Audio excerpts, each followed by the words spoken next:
রাসূলুল্লাহ সাল্লাল্লাহু আলাইহি ওয়াসাল্লামের জীবন আদর্শ অনুসরণ করে রাষ্ট্র পরিচালনা করাই হচ্ছে আমাদের মহান ব্রত।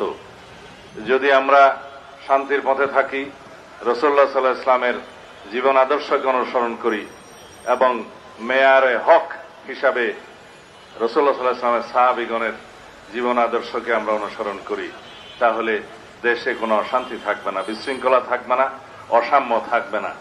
আমাদের দেশে এবং সারা বিশ্বের সকল মানুষের প্রতি আমাদের আহ্বান থাকবে যে আমরা যেন ন্যায়ের পথে, শান্তির পথে, সাম্যের পথে, শৃঙ্খলার পথে রাসূলুল্লাহ সাল্লাল্লাহু আলাইহি ওয়াসাল্লামের আদর্শকে অনুসরণ করি। তাকে রব্বুল আলামিন সৃষ্টি করেছিলেন। আয়াত হচ্ছে ওমা আরসালনাকা ইল্লা রাহমাতাল লিল আলামিন, আমি তোমাকে বিশ্ব ব্রহ্মাণ্ডের রহমত রূপে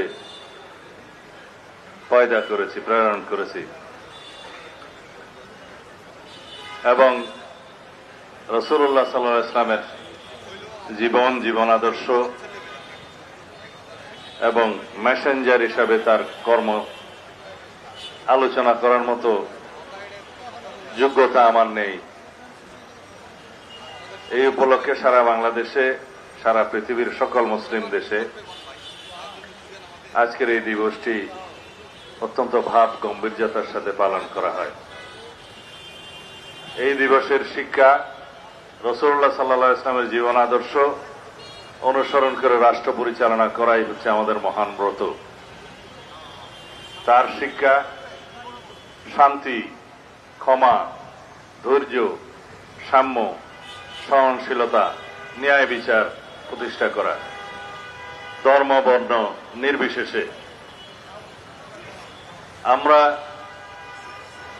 সেই আদর্শের অনুসারী।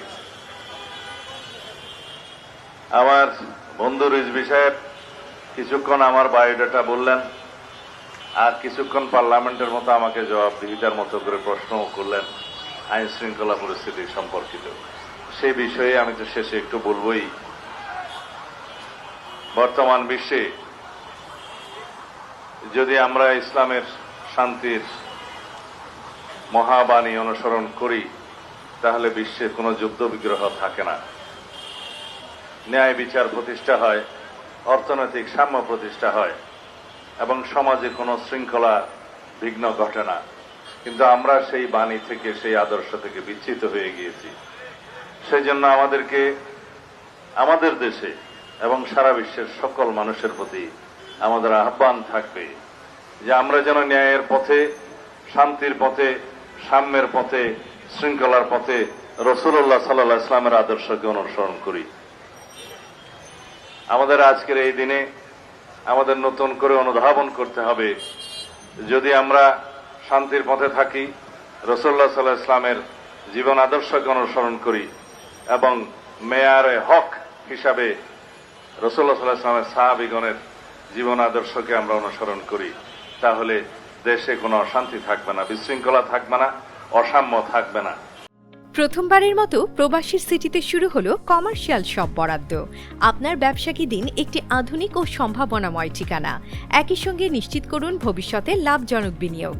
সীমিত সংখ্যক কমার্শিয়াল স্পেস এখন বুকিং চলছে। স্ক্রিনে প্রদর্শিত নাম্বারে আজই যোগাযোগ করুন এবং আপনার পছন্দের শপটি বুকিং নিশ্চিত করুন।